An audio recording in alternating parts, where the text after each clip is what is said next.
자, 마태복음 강해를 하면서 특별히 이 13장에 들어와서 예수님의 비유에 대한 이제 설교를 비유로 하시는 설교를 우리가 조목조목 우리가 설명해 가고 있습니다.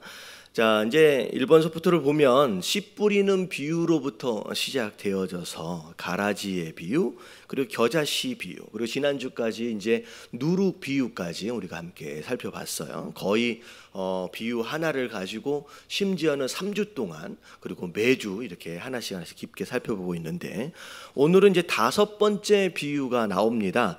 밭의 감초인 보화에 대한 비유입니다. 지난주가 이제 33절까지 봤었어요. 근데 갑자기 오늘 44절로 건너뛰어진 이유가 뭐냐면 34절서부터 43절까지의 내용이 앞에 말씀하셨던 가라지 비유에 대해서 제자들에게만 특별하게 그 내용의 뜻이 뭔지를 구체적으로 설명하는 내용이 중간에 이렇게 있었습니다. 그래서 미리 가라지 비유 그 부분에 대한 것은 먼저 말씀을 드렸던 상황이고요. 그래서 이제 5번째 밭에 감추인 보화에 대한 비유를 오늘 말씀드리도록 하겠습니다. 자, 오늘 본문을 보면 자, 말씀에 대해서 먼저 설명을 좀 드릴게요. 자, 천국이 뭐냐? 마치 밭에 감추인 보화와 같다라고 말씀하시는 거예요. 그러면서 사람이 이 보화를 발견했어요. 그리고 나서 숨겨두고서 기뻐한 나머지 돌아가서 뭐 했다 그래요? 자기 밭에 자기 소유를 다 팔아가지고 뭘 샀어요? 네, 그 보화가 숨겨져 있는 그 밭을 샀다라고 하는 내용이 나옵니다. 여러분, 이거는 이제 사실 오늘날로 생각을 하면 좀 이해가 안 가요. 안 가요. 근데 옛날로 생각을 하면 여러분, 이 밭에 숨겨져 있는 이 보화는 주인이 없는 보화예요. 주인이 없는 보화예요. 왜냐하면 그 옛날에는 은행이 없었습니다. 근데 은행 같은 게 제대로 없었기 때문에 주로 어떤 보물이 생기면 어디다 갖다 숨겨놓느냐? 땅에다 갖다 숨겨놓는 거예요. 집에다 넣어놓으면 도둑이 와서 가져갈 수 있거든요. 그래서 아무도 모르게 자기만 아는 장소에다가 특별히 땅에다가 숨겨놓는 경우들이 있어요. 근데 중요한 건 뭐냐면 아무도 모른다는 거예요. 누구만 알아요. 숨겨놓은 나만 아는 거예요. 여러분, 누군가 다른 사람이 알면 어떻게 된다는 거예요? 나 말고 다른 사람이 심지어 자식이라고 할지라도 사라져버릴 수 있다는 거죠. 그냥 들고 가버리면. 그렇기 때문에 아무도 모른다라고 하는 게 문제죠. 근데 숨겨놨는데 그 숨겨놓은 것을 아는 내가 문제가 생겨버리면, 내가 갑자기 병들어서 죽어버렸든지 내가 어떻게 돼버리면 그 숨겨놨던 그 보화의 존재는 어떻게 보면 영영 사라져버리는 거예요. 그런 식으로 밭에 숨겨져서 뭐 100년, 200년, 300년 아무도 모르게 그냥 지나가는 묻혀있는 그런 보화들이 간간히 있다는 거예요. 제가 어제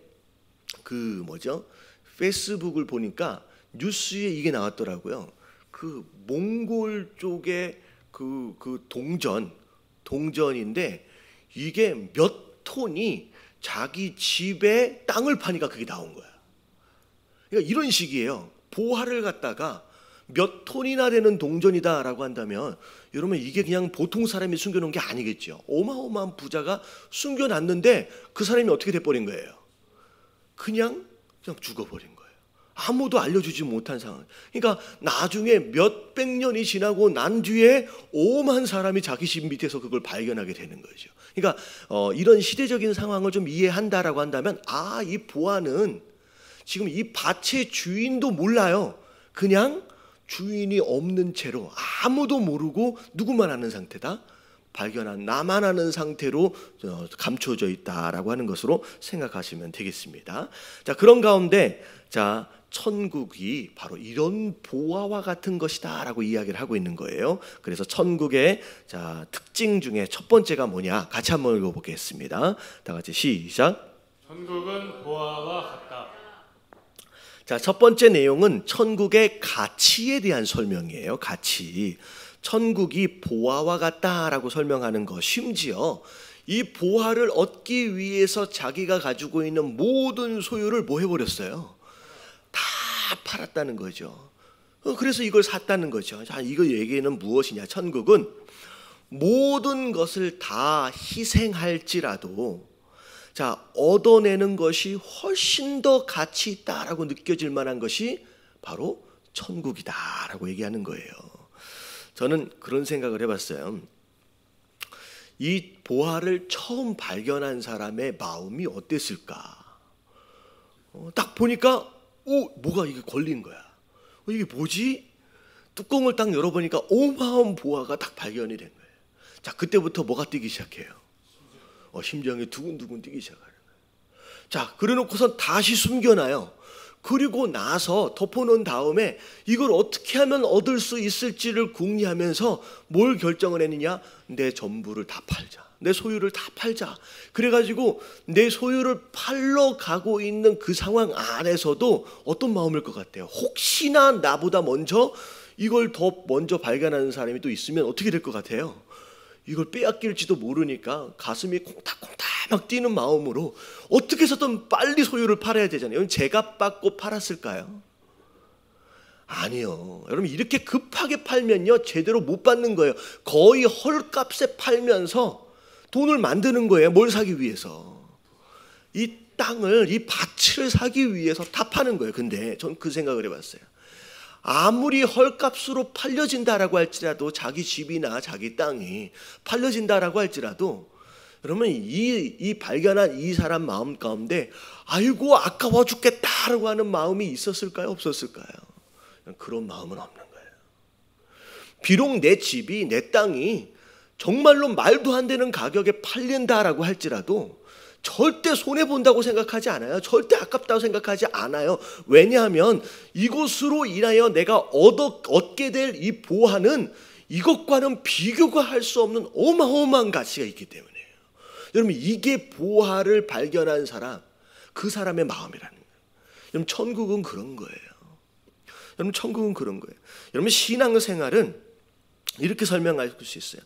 밭의 감초인 보화를 찾은 자의 삶일 뿐만 아니라 그 보화를 찾아가는 삶의 모습이다.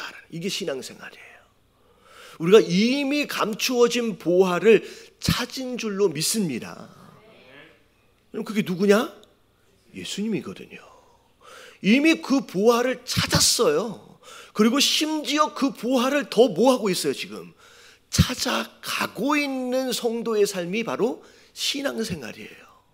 여러분들, 마치 자기 소유를 다 파는 자가 아까워하지 않는 가운데 그 보화를 얻어가는 것처럼 우리 안에 아무리 희생이 있고 헌신이 있다라고 할지라도 우리가 아는 이 보화를 얻어내기 위해서 이 천국을 얻어내기 위한 이 희생과 헌신은 절대 아까운 것이 아니다라고 하는 거.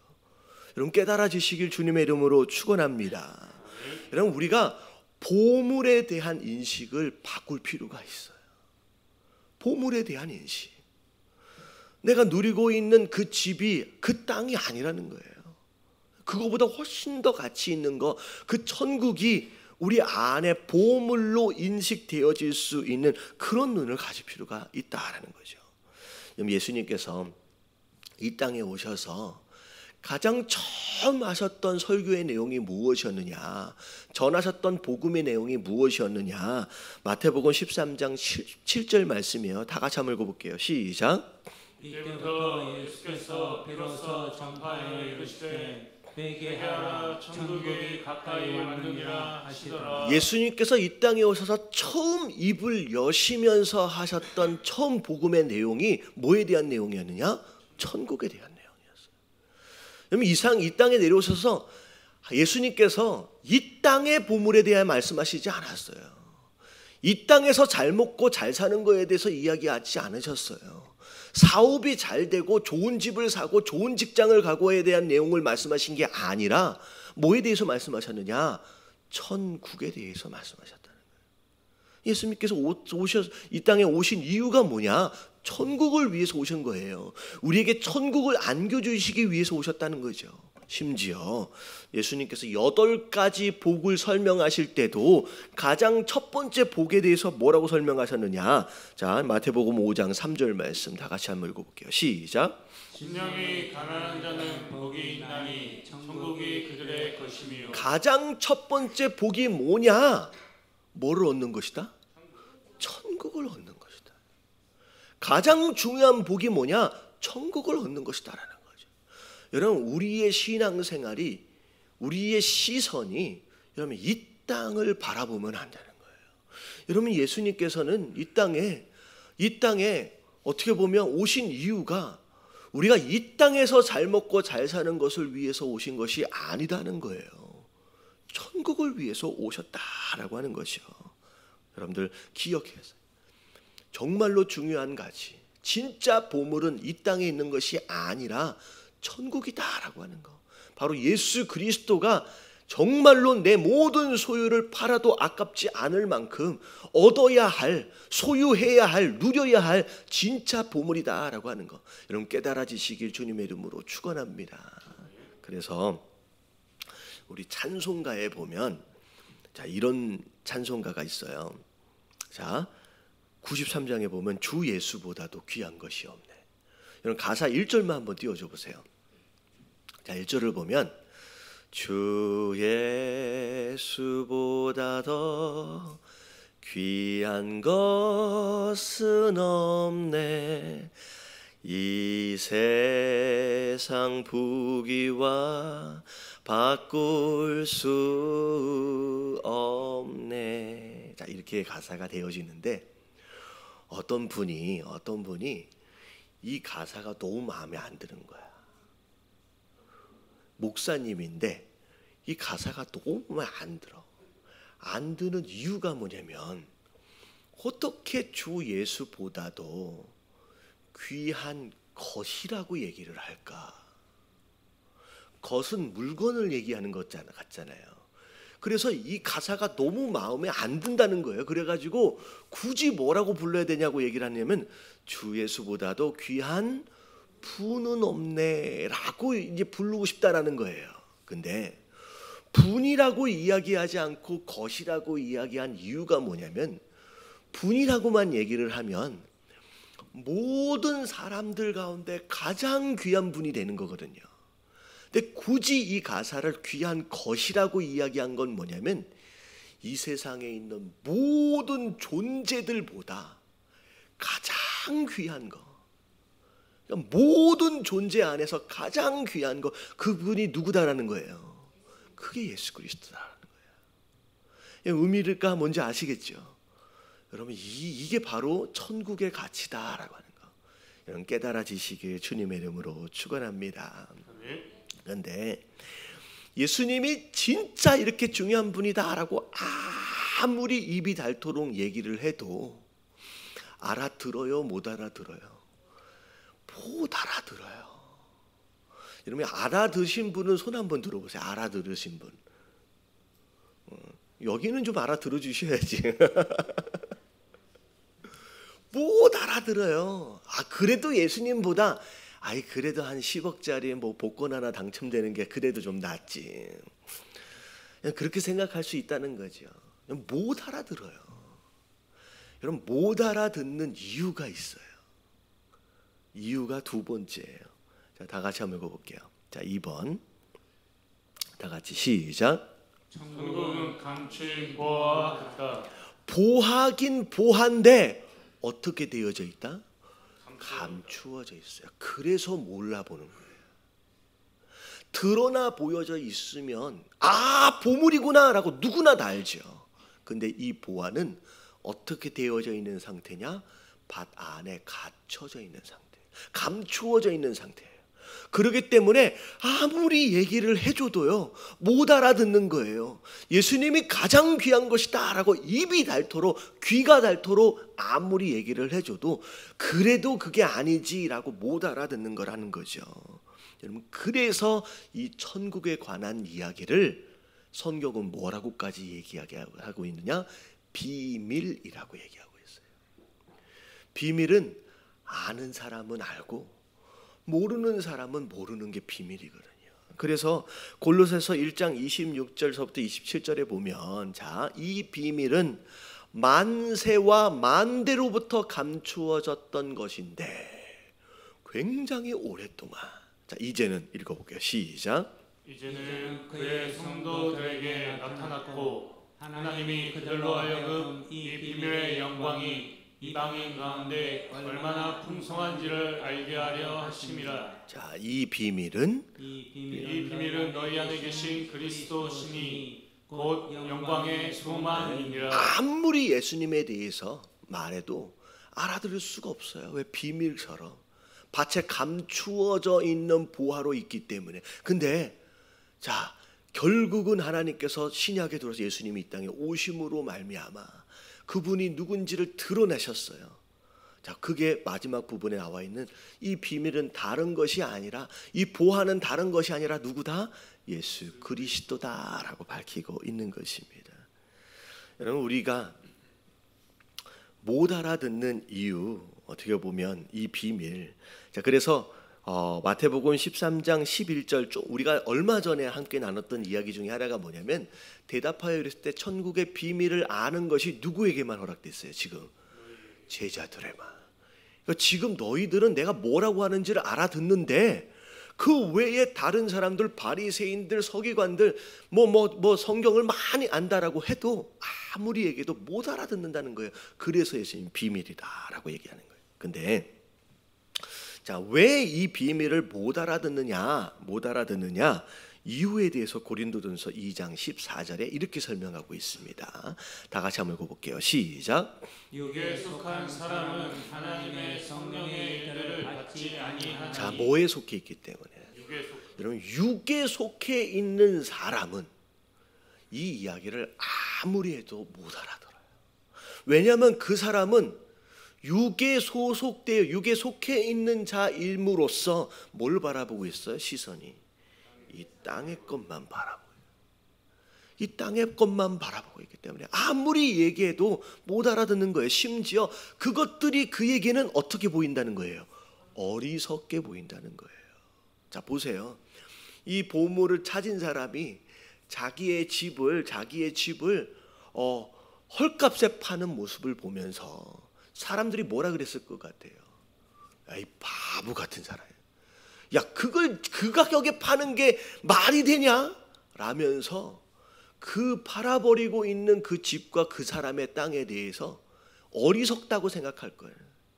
마찬가지죠. 우리가 하나님 앞에 드리는 이 헌신이 세상 사람들이 볼 때는 뭐 어떻게 느껴지느냐? 어리석게 느껴지는 거예요. 왜 그 시간과 왜 물질을 왜 교회에다가 바보 같은 사람. 더군다나 생각해 보세요. 갑자기 밭을 살 때는요, 그 밭을 급하게 자기 소유를 팔 때는 헐값에 팔지만 급하게 밭을 사들일 때는 어떻게 사야 돼요? 그냥 비싸게 살 수밖에 없어요. 사람들이 뭐라 그랬을 것 같아요? 야, 그 밭을 그 가격에 사냐? 이 바보 같은 사람아 라고 얘기했을 거라는 거예요. 마찬가지예요. 육에 속한 사람은 이해가 안 되는 거예요. 우리가 하나님 앞에 감사하고, 우리가 하나님 앞에 예배하고, 우리가 하나님을 위해서 봉사하고 헌신하고 수고하고 있는 이 모든 것들을 어리석게 생각한다는 거예요.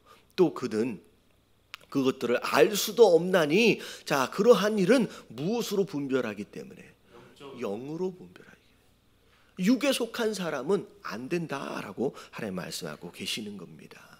자, 우리의 시선이 너무 중요해요. 내가 이 땅을 바라보고 있다라고 하는 것은 결국 내가 이 땅에 속해 있다, 육신에 속해 있다라고 하는 것을 의미합니다. 정말로 우리의 시선이 어디를 향해야 되느냐? 여러분, 천국을 향할 수 있게 되길 주님의 이름으로 축원합니다. 내가 뭘 바라보고 있느냐라고 하는 것이 내가 어디에 속해 있느냐라고 하는 것을 증명하는 거예요. 나는 교회를 다니니까 나는 당연히 영에 속해 있는. 아니, 그렇지 않아요. 교회를 다니고 있음에도 불구하고 하나님으로 인하여 이 땅에 무엇인가를 얻어보기 위한 것이 궁극적인 목적인 사람은 아직 뭐에 속한 사람이에요? 여러분, 육에 속한 사람이에요. 하나님을 통하여서 내 직장이 잘 됐으면 좋겠고, 하나님을 통해서 내 자식이 잘 됐으면 좋겠고, 하나님을 통해서 내 사업이 잘 됐으면 좋겠고, 하나님을 통해서 이 땅의 것에 목적을 두고 있는 사람은요, 비록 교회 안에 있지만 사실은 어디에 속한 사람이야? 아직까지 육에 속한 사람이에요. 우리의 시선이 이 땅을 향하는 게 아니라 하늘을 향해 있어요. 천국을. 하나님을 통하여 뭘 얻겠다? 천국을 얻겠다. 하나님을 통하여 예수 그리스도를 누려보겠다. 하나님을 통하여 그분의 뜻을 이루어 보겠다라고 하늘을 바라볼 수 있는 자, 심지어 그것을 위해서 이 땅의 것을 잠시라도 내려놓을 줄 아는 사람, 여러분 이게 바로 어디에 속한 사람이냐? 육에 속한 사람이다라고 하는 거예요. 여러분 이게 너무 중요해요. 결국 종교생활과 신앙생활로 나누어지는 굉장히 중요한 기점이 되는 바로 그 기준이다라고 하는 거예요. 자, 생각해 보세요. 여러분 이 비유의 말씀을 누가 함께 듣고 있느냐? 제자들 뿐만 아니라 누구도 듣고 있어요. 여러분 바리새인들과 서기관들도 다 듣고 있어요. 여러분 이해되어지는 것으로 봐서는요, 바리새인과 서기관들이 훨씬 더 잘 알아들어야 돼요. 왜? 이 사람들은 평생 뭐 했기 때문에? 공부했잖아요. 제가 그 말씀을 드렸어요. 이스라엘의 교육, 유대인의 교육 제도를 알면요, 이 제자들의 수준하고요, 이 바리새인의 수준이 어떤 차이다라고 하는 걸 여러분들이 충분히 알 수 있습니다. 자, 이스라엘은요, 무조건 아이가 태어나서 교육을 받을 수 있는 시점이 되어지면 모든 아이들이 다 회당에 와서 공부를 해요. 자, 공부를 하다가 아, 얘는 공부할 애가 아니구나라고 싹수가 보이거든요. 그러면 어떻게 해요? 집으로 돌려보내요. 여러분 베드로가 왜 어부였는지 아세요? 여러분 이런 얘기를 하면 진짜 미안한데, 베드로가 어부가 된 이유는 아버지가 어부기 때문이기도 하지만 사실은 뭐이기 때문에? 공부를 못해서 어부가 된 거예요. 여러분 가업을 이어받는다라고 하는 건 이런 내용이에요. 다 모아놓고선 공부를 시켰어요. 근데 공부를 못해. 그러면 돌려보내면서 뭐 하라 그런 거예요? 아버지의 일을 그냥 하라고 보내는 거예요. 더 모아놓고 공부했는데 또 안 돼. 그래가지고 결국은 마지막 수천 명 가운데 수십 명이 남아요. 걔네들이 뭐가 되는 거예요? 여러분 그런 애들이 바리새인이 되고 서기관이 되는 거예요. 여러분 이 지금 바리새인과 서기관은요, 이 제자들의 수준하고 비교했을 때는 완전히 하늘과 땅이에요. 어떻게 보면 이제 초등학교 졸업한 아이들하고 박사 PhD하고의 비교가 뭐 그렇게 하면 좀 어색할 수 있는데 그렇게 생각하시면 돼요. 자, 근데 지금 누구가 못 알아들어요? 지금 이 이야기를 바리새인들이 못 알아. 지금 누구는 좀 알아들어요? 제자들은 좀 알아들어요. 자, 근본적인 차이가 뭐예요? 시선이 어디에 있느냐는 거예요. 바리새인은 이 땅에 시선을 두고 있는 자예요. 그들은 종교 생활이에요. 자기가 하고 있는 이 모든 종교 생활로 인하여 이 땅의 안락함과 이 땅의 부유함과 이 땅의 영향력, 여러분 이것이 이들의 전부인 사람이에요. 하지만 이 어부들은요, 뭐 했어요? 이 땅의 것들을 내려놓고 예수 그리스도를 따라간 사람이에요. 배를 버리고 따라갔어요. 그물을 버리고 따라갔어요. 심지어 관계를 버리고 따라갔어요. 세리의 상을 버리고 따라갔어요. 버렸다라고 하는 것은 더 이상 이 땅에 내가 시선을 두지 않겠다라고 하는 거에 대한 증거예요. 자, 그래서 어떻게 보면 우리가 대학교를 다니다 보면 진짜 본 강의를 듣는 학생들이 있고요, 그냥 얼떨결에 따라와서 청강하는 학생들이 있어요. 여러분 청강하는 사람은요, 아무리 매일 와도 못 알아들어요. 왜냐하면 마음의 자세가 아니거든요. 진짜 본 강의, 내가 수업료를 내고 내가 이것으로 학점을 얻어야 된다라고 하는 마음이 있는 사람은요, 이 학급의 자체에서 얻어지는 것이 청강해서 얻어지는 거랑 완전히 다른 거예요. 지금 어떻게 보면 지금 제자들은 뭐 하고 있는 거예요? 그 희생을 다 치르고 다 버리고 본 강의로 들어온 학생이에요. 근데 지금 바리새인들과 서기관들은 아무것도 안 희생하고 버리지 않고 뭘로 들어와 있어요? 옆에 청강으로 들어와 있는 거예요. 아무리 옆에 있어도 깨닫지를 못한다라고 하는 거예요. 그래서 여러분들, 이 땅의 것을 위해서 신앙생활을 하는 것이 아니다라고 하는 거예요. 여러분, 육에 속한 자가 아니라 영에 속한 자로서 여러분, 이게 무슨 얘기인지 여러분 깨달아질 수 있는 저와 여러분들 되시길 주님의 이름으로 축원합니다. 아멘. 자, 세 번째, 자 3번입니다. 다 같이 한번 읽어볼게요. 시작. 천국은 밭에 감추인 보화와 같다. 자, 어디에 감춰져 있대요? 밭에 감추어져 있었대요. 여러분, 이 밭은 우리의 삶의 현장을 의미합니다. 우리의 가정을 의미하고요, 우리의 직장을 의미하고요, 내가 일하고 있는 바로 그 현장이 바로 밭이에요. 결국은 천국이 찾아지고 천국이 누려진다라고 하는 것은 교회 밖에서 일어날 수 있다라고 하는 거예요. 교회 안에서만이 아니라는 거예요. 우리가 일하고 있는 삶의 현장, 그게 밭이거든요. 자, 의도적으로 보화를 찾으려고 노력했던 것도 아니에요. 생각해 보세요. 여러분, 밭에서 보화를 발견했다라고 하는 것은 이 사람은 뭐 하고 있던 사람이었어요? 여러분, 그 밭에 쟁기질을 하다가 발견한 거예요. 오늘 제목이 뭐였는지 혹시 기억나세요? 오늘 제목이 운이 좋아서 보화를 발견한 게 아니에요. 그냥 길거리를 가다가 저게 뭐지? 여러분, 보화를 그렇게 겉에다가 묻어두지 않습니다. 깊이 묻어놓죠. 여러분, 이 사람은요, 지나가다가 보화네, 이거 아니에요. 그 밭을 뭐 하던 사람이었다? 쟁기질을 하던 사람이에요.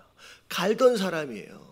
다시 말하면 우연히 운이 좋아서 밭에서 보화를 발견한 게 아니라 내가 해야 할 그 일, 내게 맡겨주신 그 사명, 내가 있어야 할 그 자리에서 충실하게 성실하게 그 일을 감당하고 있던 자들에게 하나님께서 무엇처럼 주시는 것이냐? 선물처럼 주시는 것이 바로 천국이다. 그냥 막연하게 감나무 밑에서 입 벌리고 앉아있다가 저 감이 언젠가는 떨어지겠지, 여러분, 그렇게 주어지는 게 천국이 아니라는 거예요. 내게 허락되어진 가정환경, 남편 되어진 자로, 아내 되어진 자로, 내게 주어진 직장 안에서, 사업장 안에서 하나님께서 내게 주신 사명을 충실하고 성실하게 감당하고 가는 바로 그 사람들에게 축복처럼 선물처럼 쥐어주시는 게 바로 이 천국의 모습이다라고 하는 거, 여러분 깨달아지시길 주님의 이름으로 축원합니다. 여러분, 가정이 정말로 행복해지길 원한다, 여러분 기도한다고 되는 게 아니에요. 자, 이걸 잘 알아들으셔야 돼요. 제가 기도의 능력을 무시하는 게 아니에요. 여러분, 주문처럼 우리 가정이 행복하게 해주세요, 행복하게 해주세요 라고 기도한다고 저절로 마치 무슨 마법처럼 우리의 가정이 행복해질까요? 여러분, 그렇게 되는 게 아니에요. 기도하는 것으로 인하여 기도하는 자가 남편이라면, 아내라면 그 스스로 말씀에 합당하게 그 책임을 그 가정 안에서 감당할 수 있을 때, 그때 가정이 행복해지는 거예요. 화목해지는 거예요. 제가 어제 주례를 하면서 제가 그 본문 말씀을 했어요. 시편 128편. 자, 뭐라고 나와 있느냐? 하나님을 경외하는 자, 그 길을 걷는 자들에게 하나님께서 어떤 선물을 주신다? 포도나무와 같은 아내를, 어린 감람나무와 같은 자녀들을 선물로 주시는데요. 여러분, 이게 무슨 얘기냐? 여러분, 제가 그 질문했어요. 우리 규훈 형제한테 가정이 행복해지려면 누가 잘해야 될까요? 라고 얘기를 물어봤어요. 누가 잘해야 될까요? 그러니까 다들 뭐라 그럴 것 같아요? 다들 뭐라? 서로 잘해야지요 라고 얘기를 하더라고요. 여러분, 말씀은 그렇게 나와 있지 않아요. 누가 잘해야 돼요? 여러분, 남편이 잘해야 돼요. 여러분, 이게 하나님의 말씀이에요. 자, 포도나무와 같은 아내, 어린 감람나무와 같은 자녀들은 여호와를 경외하고 그 길을 걷는 그 남자에게 무엇으로 주시는 거예요? 선물로 주시는 거예요. 다시 말하면 남편이 먼저예요. 상담을 해보면 대부분은 거의 대부분의 가정 안에서의 문제는 사실 어디서부터 시작돼요? 요즘에는 조금 이상한 좀 이제 흐름도 좀 있긴 해요. 근데 거의 제 생각엔 한 20년 전만 해도 거의 99%의 가정의 문제는 어디서 시작된다? 남편에서부터 시작돼요. 요즘에 조금 문제를 일으키는 아내들도 좀 종종 있긴 있는데 좀 예외적인 상황은 문제를 있고요. 이런 거예요. 내가 해야 할 그 자리에서 내가 책임을 다하면요, 나머지는 무엇처럼 오는 것이다? 선물처럼 들어오는 거예요. 기도한다고 마법처럼 알아서 사람들이 변하는 게 아니라 내가 무엇하고 있느냐라고 하는 것이 너무 중요하다는 거예요. 자, 잠언 28장 18절부터 20절 말씀 다 같이 한번 읽어볼게요. 시작. 성실하게 행하는 자는 구원을 받을 것이나 굽은 길로 행하는 자는 곧 넘어지리라. 자기의 토지를 경작하는 자는 먹을 것이 마르려니와 방탕을 따르는 자는 궁핍함이 많으리라. 충성된 자는 복이 많아도 속히 구하고자 하는 자는 형벌을 면치 못하리라. 누구에게 이런 선물을 주시냐? 성실하게 행하는 자예요. 자기의 토지를 경작하는 자예요. 충성된 자예요. 심지어 마지막에 뭐라 그러냐면 속히 노력하지 않고 애쓰지 않고 갑자기 부하고자 하는 자는 뭘 명하지 못할 것이다? 형벌을 말하냐. 여러분, 우리의 신앙생활이 이 마지막 구절처럼 되면 안 돼요. 나는 내 책임을 다하지 않고요, 나는 내 충성을 다하지 않고요, 성실하지 않고요, 그냥 기도하는 것으로 말미암아, 마치 주문해온 것으로 말미암아 갑자기 무엇인가가 확 쏟아지기를 원하는 자, 여러분, 하나님 뭐라고 말씀하시냐? 네가 형벌을 면하지 못할 것이다 라고. 여러분, 밭에서 발견하는 거예요. 경작하던 사람이 천국을 얻는 거예요. 우연히 발견한 게 아니다라는 거예요. 내가 지금 어디에 있는지, 내게 맡겨주신 사명이 뭔지, 크고 작고를 떠나서 여러분 거기에 충성을 다하시길 주님의 이름으로 축원합니다. 그러면 나머지는 뭐처럼 들어오는 것이다? 선물처럼 들어오시는 거예요. 여러분 기억하셔야 된다. 자, 오늘 추수감사주일이에요. 자, 뭐 하는 날이에요? 여러분 감사해요. 여러분 감사라고 하는 것도 이거랑 똑같은 내용입니다. 사람들은 감사의 능력을 몰라요. 우리가 행복해지고 우리가 축복을 받는다라고 하는 것을, 우리가 어떻게 보면 우리가 행복해진다라고 하는 것이 마치 내가 원하는 그 무엇인가를 누려야지만 행복해질 거라고 생각해요. 그게 천국이라고 생각하는 거예요. 내게 있는 이 문제가 해결되어지는 거, 그것이 천국이라고 생각하고 그러면 행복해질 거라고 생각하는 거예요. 여러분, 그것이 바로 감추어져 있는 보화처럼 감사의 능력도 똑같습니다.